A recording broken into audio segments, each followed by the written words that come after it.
Jesus, encarregado de todas as coisas. Deus Pai colocou seu Filho Jesus encarregado sobre todas as coisas.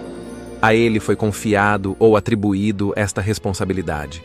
Isso foi-lhe concedido por seu Pai. A Bíblia diz o seguinte: E, chegando-se Jesus, falou-lhes, dizendo: É-me dado todo o poder no céu e na terra. Mateus 28, 18. Efésios 1, 20, 21 também diz: Esse poder Deus exerceu em Cristo, ressuscitando-o dos mortos e fazendo-o assentar-se à sua direita, nas regiões celestiais, muito acima de todo governo e autoridade, poder e domínio, e de todo nome que se possa mencionar, não apenas nesta era, mas também na que há de vir. O Espírito de profecia diz o seguinte: Quando Satanás declarou a Cristo: O reino e a glória do mundo me foram entregues, e dou-os a quem quero, disse o que só em parte era verdade, e disse-o para servir a seu intuito de enganar. O domínio dele arrebatara-o de Adão, mas este era o representante do Criador. Não era, pois, um governador independente. A terra pertence a Deus, e ele confiou ao Filho todas as coisas. Adão devia reinar em sujeição a Cristo. Ao atraiçoar Adão sua soberania, entregando-a às mãos de Satanás, Cristo permaneceu ainda, por direito, o rei. Assim disse o Senhor ao rei Nabucodonosor: O Altíssimo tem domínio sobre os reinos dos homens, e os dá a quem quer. Daniel 4,17. Satanás só pode exercer sua usurpada autoridade segundo Deus lhe o permita. O desejado de todas as nações, página 129. Interessante essa citação. Primeiro, ela nos ensina que a terra pertence a Deus e ele, o Pai, confiou ao Filho todas as coisas. Segundo, depois que Satanás tirou de Adão a sua soberania, Cristo permaneceu ainda, por direito, o Rei. Mas apesar de Satanás ter usurpado a autoridade de Adão, ele só pode exercer sua autoridade segundo Deus lhe o permita. A seguinte citação nos diz o seguinte: A criação do nosso mundo foi levada aos concílios do céu. Ali o querubim cobridor preparou o seu pedido para que fosse nomeado príncipe para governar o mundo que estava por vir. Isso não lhe foi concedido. Jesus Cristo deveria governar o reino terrestre. Sob a autoridade de Deus, ele se comprometeu a enfrentar o mundo com todas as suas adversidades. A lei do céu deveria ser a lei padrão para este novo mundo, para as inteligências humanas. Lúcifer tinha ciúmes de Cristo, e esse ciúme transformou-se em rebelião, e ele levou consigo um grande número de anjos santos. Jesus, o Filho de Deus, não se deixou enganar pelos sofismas de Lúcifer. Manteve-se fiel ao princípio e resistiu a todas as linhas de raciocínio de Lúcifer e de todos os anjos que haviam aliado com ele, evidenciando assim que, assim como ele se manteve firme, todos os anjos poderiam ter se mantido firme. Carta 7, de 1891, parágrafo 3. Esse concílio que foi feito no céu foi para mostrar o plano original de dar ao Filho de Deus a responsabilidade de governar o novo reino, que era a terra que seria criada. Jesus Cristo deveria governar o reino terrestre, sob a autoridade de Deus, e ele se comprometeu a enfrentar o mundo com todas as suas adversidades. Mas Lúcifer se opôs a isso. Ele desejava ser governador desse mundo. E por Deus ter colocado seu filho como governador desse mundo, isso deixou Lúcifer cheio de ciúmes de Cristo. E isso transformou-se em rebelião contra Cristo. Ele levou consigo nessa rebelião um grande número de santos anjos. E apesar de Lúcifer ter conseguido enganar um grande número de anjos, ele não teve êxito de enganar o Filho de Deus. Jesus, o Filho de Deus, não se deixou enganar pelos sofismas de Lúcifer. Manteve-se fiel e resistiu a todos os raciocínios de Lúcifer e de todos os anjos que haviam se rebelado, evidenciando que todos os anjos que caíram poderiam ter feito o mesmo. Essa guerra agora segue na terra, e Deus nos diz o seguinte: Duas grandes potências estão agora no campo de batalha. Satanás, que uma vez esteve ao lado de Cristo nas cortes celestiais, tornou-se o adversário do homem. Antes da queda, Lúcifer aspirava à supremacia que foi dado a Cristo, que era um com o Pai no governo do céu. Houve guerra no céu, e Satanás e todos os anjos rebeldes que ele havia enganado foram derrotados. Aqueles que se opuseram à vontade de Deus, nomeando Cristo como governante principal, foram expulsos das cortes celestiais e têm estado em guerra contra o Altíssimo desde então. Carta 25, 1910. Nessa citação, vemos o desejo de Satanás, o motivo da controvérsia. Ele aspirava à supremacia que foi dada a Cristo, pelo Pai, e houve uma guerra que até hoje continua. Aqueles que se opuseram em nomear Cristo como governante principal foram expulsos dos átrios celestiais e têm estado em guerra contra Deus. Quem era Lúcifer antes da rebelião? Lúcifer no céu, antes de sua rebelião, foi um elevado e exaltado anjo, o próximo em honra depois do amado Filho de Deus. Seu semblante, como o dos outros anjos, era suave e exprimia felicidade. A testa era alta e larga, demonstrando grande inteligência. Sua forma era perfeita, o porte nobre e majestoso. Uma luz especial resplandecia de seu semblante e brilhava ao seu redor, mais viva do que ao redor dos outros anjos. Todavia, Cristo, o amado Filho de Deus, tinha preeminência sobre todo o exército angelical. Ele era um com o Pai antes que os anjos fossem criados. Lúcifer invejou a Cristo e gradualmente pretendeu o comando que pertencia a Cristo unicamente. A história da redenção, página 13. Satanás era um anjo que se chamava Lúcifer antes de sua rebelião. Era o próximo em honra depois do amado Filho de Deus. Mas ele não estava contente em ser o terceiro em honra no céu. E aqui diz que ele gradualmente pretendeu o comando que pertencia a Cristo unicamente. Aqui diz também que Cristo, o amado Filho de Deus, tinha preeminência sobre todo o exército angelical. Quando a controvérsia se avolumou, Deus Pai reuniu os anjos para conferir honra especial ao seu amado Filho, em presença de todos os anjos.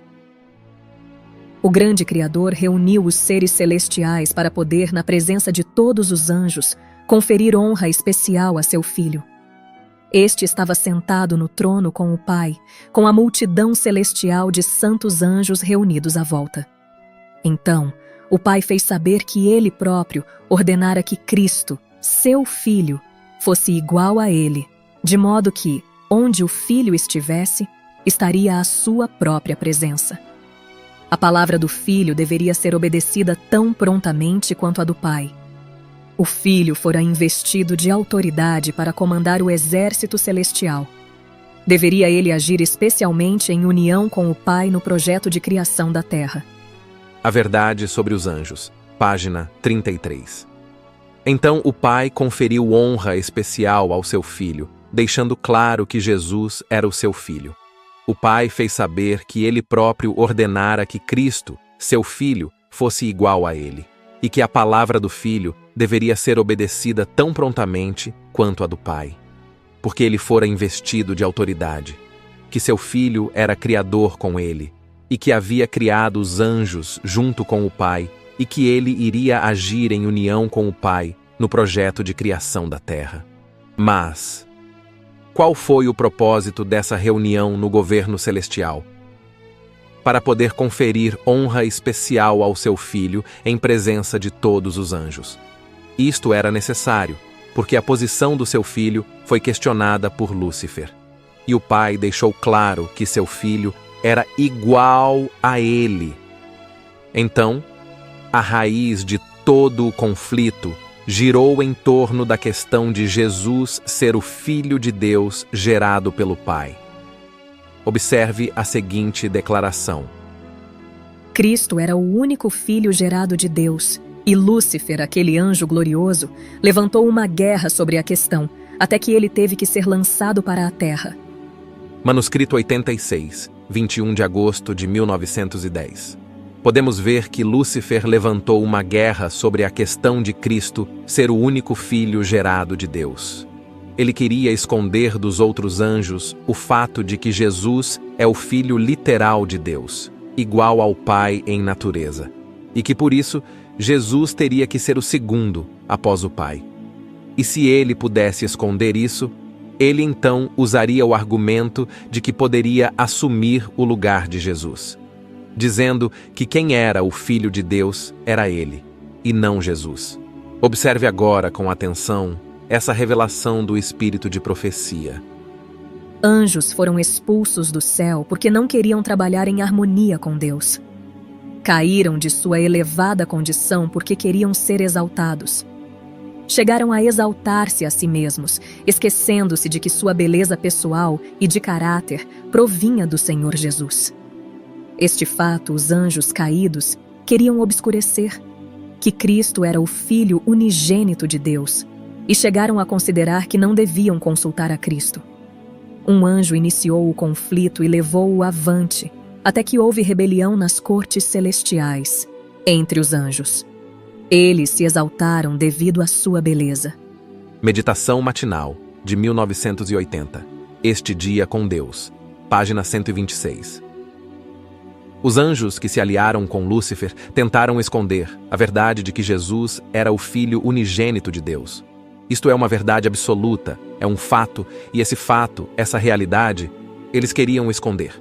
Ao ser expulso para a terra, Satanás continua tentando esconder o fato de que Jesus é o Filho literal de Deus. E ele tem tido êxito em esconder esse fato. Ele está usando falsas doutrinas, como a doutrina da Trindade, que acaba com a personalidade de Deus e de seu Filho Jesus. E nega que Jesus seja o Filho literal de Deus, gerado pelo Pai em algum ponto da eternidade. Jesus prometeu que vai restaurar todas as coisas, e essa verdade de que Jesus é verdadeiramente o Filho literal do Pai está sendo restaurada por seu povo fiel, que mantém a Bíblia e os testemunhos. Deus nos diz: os marcos que nos tornaram o que somos devem ser preservados e sê-lo-ão, conforme Deus o mostrou mediante sua palavra e o testemunho de seu Espírito. Mensagens Escolhidas, volume 1, página 208. Um dos marcos que devem ser preservados é a personalidade do Pai e do Filho, com a verdade de que Jesus é o Filho de Deus. E Deus nos dá a certeza de que esse marco será preservado quando diz, e sê-lo-ão. E Deus mostrou que isso iria acontecer. E Deus está levantando um movimento em todo o mundo, pregando e restaurando essa verdade que a Igreja Adventista jogou por terra ao adotar a doutrina da Trindade. Jesus deixou claro que seu povo virá no espírito de Elias e restaurará todas as coisas. E Jesus respondendo disse-lhes: em verdade, Elias virá primeiro e restaurará todas as coisas. Mateus 17, 11. João Batista veio no espírito e poder de Elias, e ele era um representante do seu povo que vivem nos últimos dias e que está restaurando essa verdade que Satanás está escondendo desde a sua queda. O espírito de profecia nos diz: no tempo do fim, toda instituição divina deve ser restaurada. O remanescente de Deus, constrangidos pelo amor de Cristo, devem cooperar com ele na reconstrução dos lugares assolados. Devem ser reparadores das roturas e restauradores de veredas para morar. Isaías 58, 12. Profetas e Reis, página 678. Jesus vai restaurar tudo que Satanás desfez e depois vai entregar ao Pai. A Bíblia diz: depois virá o fim, quando tiver entregado o reino a Deus, ao Pai, e quando houver aniquilado todo o império e toda a potestade e força, porque convém que ele, Jesus, reine até que haja posto a todos os inimigos debaixo de seus pés. 1 Coríntios 15, 24, 25. Quando chegar o fim e Jesus restaurar todas as coisas, ele entregará o reino a Deus Pai. Entretanto, Deus Pai colocou seu Filho Jesus encarregado sobre todas as coisas. Ele confiou ao Filho todas as coisas. Jesus é o nosso Rei. A Ele devemos obedecer, sermos leais e submeter às suas ordens. Esperamos que esse pequeno estudo lhe ajude a entender um pouco mais sobre o plano original de nosso Pai Celestial. Que Deus Pai continue te abençoando em seus estudos para conhecer melhor o Pai e seu Filho Jesus, pois isto é a vida eterna.